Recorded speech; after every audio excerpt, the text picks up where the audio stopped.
आज की कहानी का नाम है मनहूस आदमी। वीडियो देखने से पहले सब्सक्राइब, लाइक, कमेंट्स जरूर कर दें ताकि आने वाली वीडियो आपको मिलती रहें। विजयनगर राज्य के एक गांव में रमैया नाम व्यक्ति रहता था। गांव के सभी लोग उसे मनहूस मानते थे। उनका मानना था कि यदि सुबह उठकर किसी ने सबसे पहले रमैया का चेहरा देख लिया तो उसे पूरे दिन भोजन नसीब नहीं होगा। जब ये बात महाराज कृष्णदेव राय तक पहुंची तो उन्होंने इसकी वास्तविकता जानने का निर्णय लिया। उस रात रमैया को राजमहल बुलाया गया और महाराज के कक्ष के सामने वाले कक्ष में उसके रहने की व्यवस्था की गई। रात भर रमैया उस कक्ष में सोया। अगली सुबह महाराज कृष्णदेव सीधे रमैया के कक्ष में गए और उसका चेहरा देखा। दिन का प्रारंभ रमैया का चेहरा देखने के बाद अब महाराज को देखना था कि उनका दिन कैसा गुजरता है।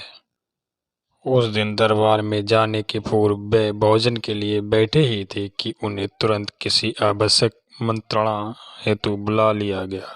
वे दिन भोजन करे ही दरबार चले गए।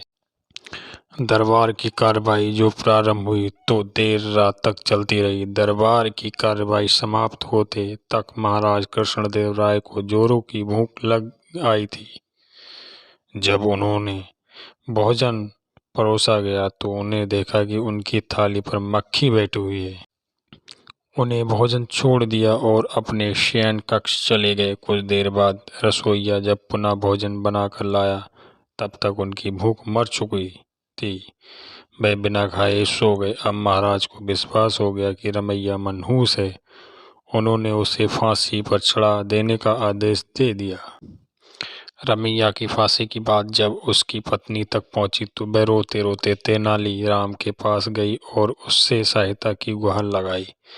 तेनालीराम ने उसे आश्वासन देकर घर भिजवा दिया। अगली सुबह जब सैनिक रमैया को फांसी पर लटकाने ले जा रहे थे तो रास्ते में उनकी भेंट तेनालीराम से हुई। तेनालीराम ने रमैया के कान में कुछ कहा और चला गया। इधर फांसी गृह पहुंचने के बाद सैनिकों ने रमैया से उसकी अंतिम इच्छा पूछी। रमैया ने कहा कि मैं महाराज को संदेश भिजवाना चाहता हूँ। एक सैनिक द्वारा वह संदेश महाराज तक पहुंचाया गया। संदेश इस प्रकार था। महाराज, सुबह सबसे पहले मेरा चेहरा देखने से किसी को पूरे दिन भोजन नहीं नसीब होता, लेकिन महाराज आपका मुंह देखने पर तो जीवन से हाथ धोना पड़ता है। बताइए ऐसे में ज्यादा मनहूस कौन है।